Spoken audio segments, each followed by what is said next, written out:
Halo semuanya, balik lagi ya. Kali ini aku akan review laporan keuangan kuartal 3 saham jagoanku yaitu saham CPRO. Ini baru dipublish kemarin ya, kemarin banget.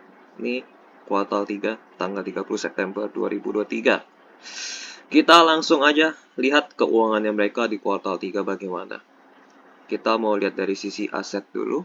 Aset mereka aset lancarnya mereka bertambah ya. Di tahun lalu 2,1 T, tahun ini 2,3 T, artinya bertambah ratusan miliar. Aset tetapnya sama aja, gitu-gitu aja, nggak bergerak. Turun tipis tapi aku anggap tidak bergerak. Namun kita lihat total asetnya naik ya, dari 6,8 naik menjadi 7 triliun. Ini artinya harta mereka bertambah. Jadi aset sama dengan harta. Aset bisa bertambah karena ada laba bersih, artinya bagus. Ini aku akan masukin ya ke positif dan negatifnya si CPRO ini. Positifnya aset bertambah kisaran 6,833 jadi 7 itu berkisar 1,9 lah ya. 170 lah ya, 160-an lah ya. 160-an miliar. Aset mereka bertambah artinya bagus. Utang, kita lihat di sisi utangnya mereka. Jangka pendek mereka naik ya, dari 1,9 naik ke 2,2. Terutama mereka naiknya di bagian utang jangka pendek. Ini dipakai untuk ini mereka ada bangun pabrik ya di sini. Nah, bangun pabrik siapkan capex 400 miliar karena uang cash mereka sedikit ya. Kita lihat uang cashnya mereka. Ya, uang cash mereka cuma 128 miliar. Sedangkan mereka butuh bangun pabrik itu sekitar 400 miliar. Maka mereka membutuhkan tambahan utang. Jadi nggak masalah sih kalau untuk bangun pabrik ya. Jelas artinya. Utang jangka pendek mereka bertambah ya, 1,9 ke 2,22. Artinya mereka bertambah sekitar 200 atau 300 miliar. Kalau utang jangka panjang mereka itu turun lumayan banyak dari 1,6 ke 1,3. Yang berkurang itu pinjaman jangka panjang yang setahun lalu itu 756 miliar turun ke 428 miliar. Secara keseluruhan utang mereka berkurang dari 3,6 turun ke 3,5. Jadi utang mereka turun ya secara keseluruhan. Jangka pendeknya mereka bangun pabrik, tapi jangka panjangnya mereka juga sedikit demi sedikit mereka lunasin. Dan secara keseluruhan turun. Jadi ini masuk ke bagian positif lah ya. Yes. Utang keseluruhan turun. Oke, next di bagian ekuitas ya. Di sini mereka ada saldo laba, akumulasi kerugian di bagian ekuitas. Jadi di tahun sebelumnya akumulasi kerugian mereka 3,7 T, sekarang turun menjadi 3,4 T. Artinya bagus, saldo kerugian turun. Saldo kerugian turun ya. Ini hal yang bagus.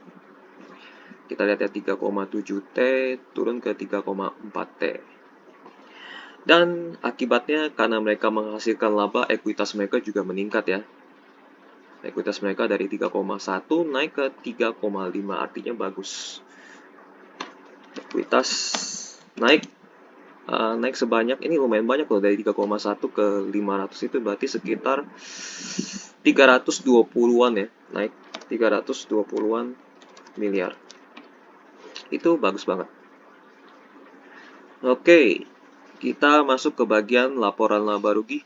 Omset mereka naik sekitar 9-10% ya. Gini kita lihat nih 6,1. Ini omsetnya mereka, penjualan neto naik ke 6,7. Ini bagus juga. Ini banyak hal positifnya dari CPRO ya. Omset naik sekitar 9-10%. Wah, ini bagus banget ya, penjualan mereka naik. Artinya permintaan mereka bertumbuh. Sayang sekali beban pokok penjualan mereka juga naik ya. Naiknya lumayan banyak dari 4,9 naik ke 5,4. Naiknya ini karena harga bahan baku ya. Kita lihat di nomor 25 ini nih. Naiknya karena apa? 25. Kita sekalian lihat ini ya, pendapatan yang paling banyak menyumbang kenaikan itu di bagian mana? Di omset ya. Paling banyak itu mereka di penjualan pakan untuk hewan ya. Dari 5 triliun naik ke 5,6 triliun. Ini penyumbang terbesarnya di pakan. Produk makan ini untuk manusia ya. Misalnya kayak sarden dan lain-lainnya. Makanan seafood lebih tepatnya ya. 911 naik ke 965. Sisanya benur dan lain-lain ini jumlahnya kecil, mereka turun ya. Tapi tidak berpengaruh karena jumlahnya kecil. Yang paling berpengaruh itu di bagian pakan. Jadi semoga pakan bisa naik terus ya.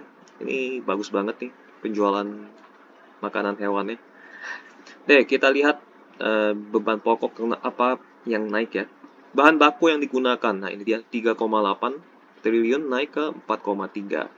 Jadi harga bahan bakunya yang naik, bukan bagian produksinya ya. Jadi ini di bagian negatifnya harga bahan baku naik. Di kuartal 3 kemarin sih aku lihat turun ya. Bahan bakunya seperti soybean dan kawan-kawan ini sebenarnya sudah turun, tapi ini tercatat masih tinggi karena kenapa? Karena kuartal 3 itu pasti stoknya itu gabungan dari stok hasil dari sisa kuartal 2 ya. Jadi maklumin aja. Jadi bahan baku ini akan turun mungkin di akhir tahun ini atau di kuartal pertama tahun depan.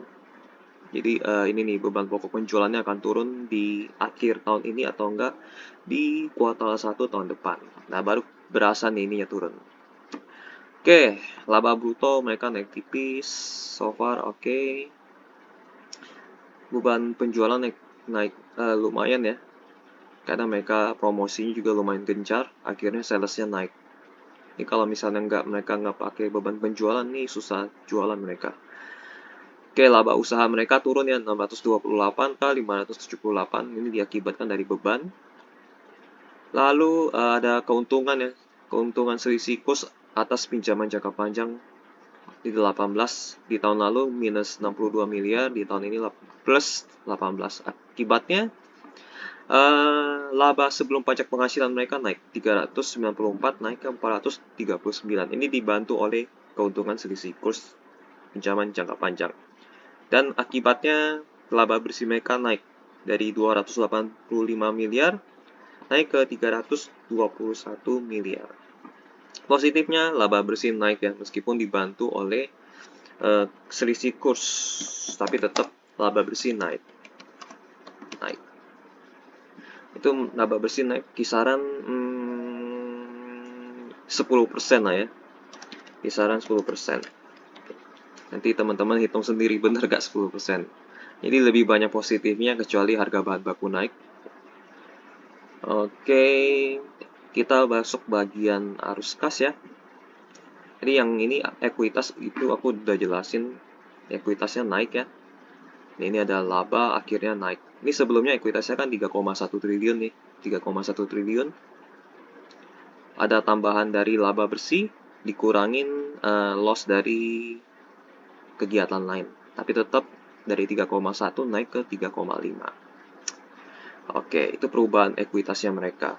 Di bagian arus kas, mereka mencatatkan hasil yang positif ya. Tahun lalu positifnya 211 miliar. Tahun ini arus kas yang masuk 348 miliar. Ini cukup oke ya.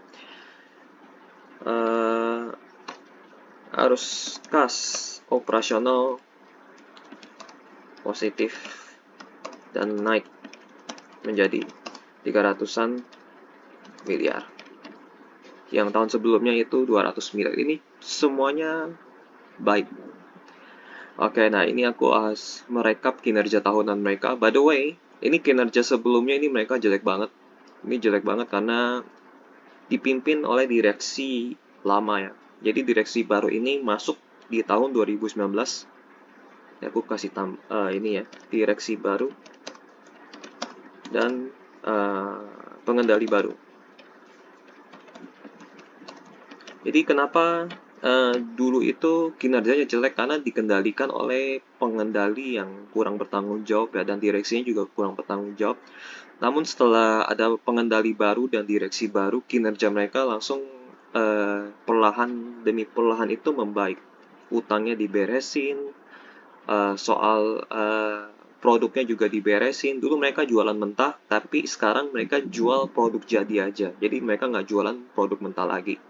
Segala sesuatu diberesin oleh manajemen yang baru atau direksi baru ini, atau pengendali baru lah ya.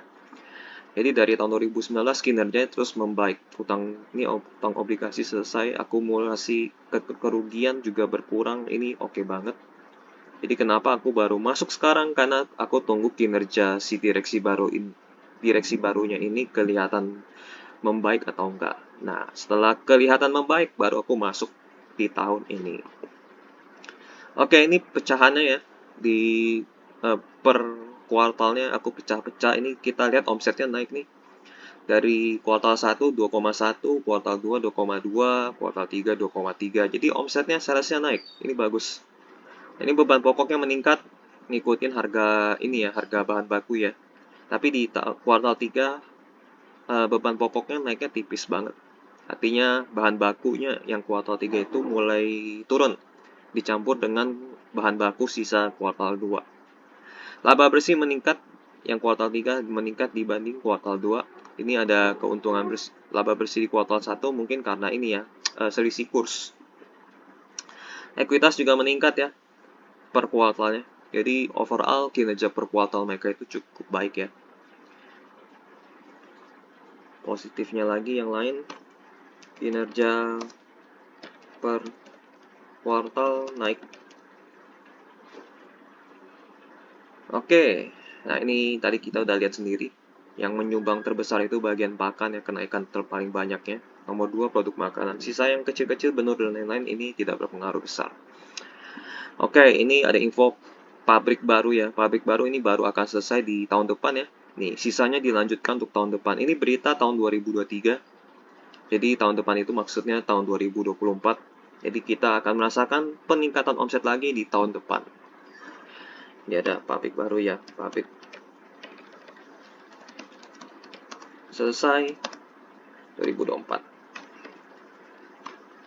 Akan ada potensi peningkatan sales lagi ya dari pabrik baru.